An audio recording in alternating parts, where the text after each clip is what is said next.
The princess thought no one would save her, until a human drove his last arrow into the beast's skull. Princess Alara pressed her forehead to the cold stone of her cell, high in the northern keep. Rain lashed the windows, wind tore her hair, and the waves below crashed relentlessly against jagged cliffs. The castle, once a place of safety and warmth, now felt like a tomb. She had been held captive by the beast for what felt like endless days. Its roar haunted her dreams. Its claws had crushed countless soldiers, and its shadow had stalked her every step. Alara had been taught to believe in heroes, in knights who rode with banners and courage. But those were stories for children. In truth, the kingdom had fallen months ago, scattered like leaves in the storm, and she was alone. The cold certainty settled in her chest. No one would save her. Hours passed. The storm raged, thunder shook the keep, and despair weighed her down. She whispered into the storm, "Someone, anyone, please." But the wind stole her words, carrying them away into the night. Then came a sound, sharp and precise, the twang of a bowstring. At first she thought it was the wind, but then she heard it again, more deliberate, and her pulse quickened. Her eyes searched the courtyard below through the street glass. Lightning revealed a figure, a lone human, crouched among debris, soaked by rain, his cloak whipping around him. In his hands was a bow, an arrow poised with careful precision. The beast below, enormous and terrifying, roared and turned toward the intruder. Its steps shook the courtyard, sending stones tumbling. Yet the human stood, steady, undeterred. He notched an arrow, drew, and fired. The projectile struck the beast's flank, but it shrugged it off. Another arrow flew, missed, and the monster roared louder, turning toward him with hunger in its eyes. Alara's chest tightened. The quiver in the human's back was nearly empty. He had only a few arrows left, maybe one. And yet he did not falter. His focus was absolute. Time seemed to slow as the beast lunged, claws outstretched, teeth bared. Lightning split the sky. In that brief flash, the human loosed his final arrow.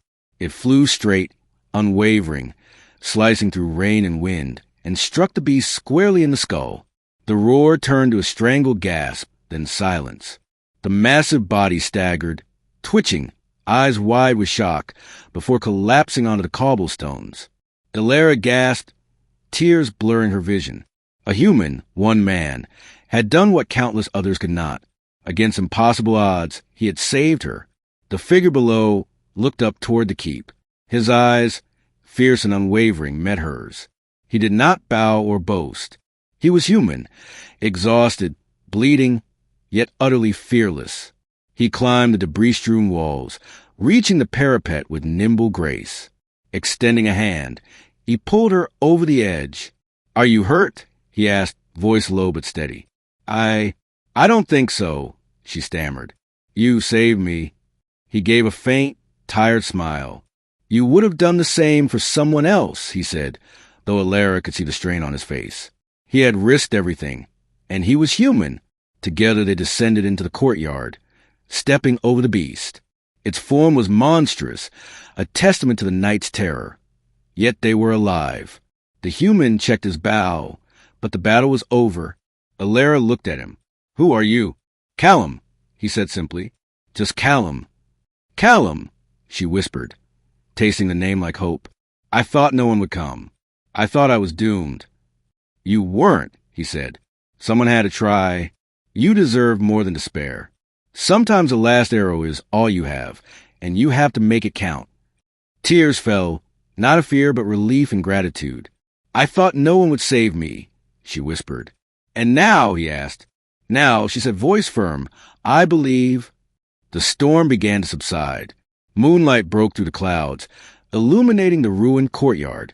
For the first time, the princess felt warmth beyond fear. Together, they walked toward the inner keep, leaving shadows behind. Hours later, in the castle hall, fires crackled. Alara turned to Callum. "You risked everything." "Why?" "Because someone had to," he replied. "Because it was right. One arrow, one chance. It counted." Alara nodded. She had always believed in flawless heroes. Callum was human, tired, bleeding, flawed, and that made him extraordinary. "I will never forget this," she whispered. Nor I you, he said. Not the princess or the legend. Just you. The castle, once a prison, was now a sanctuary. Outside, stars pierced the dissipating clouds.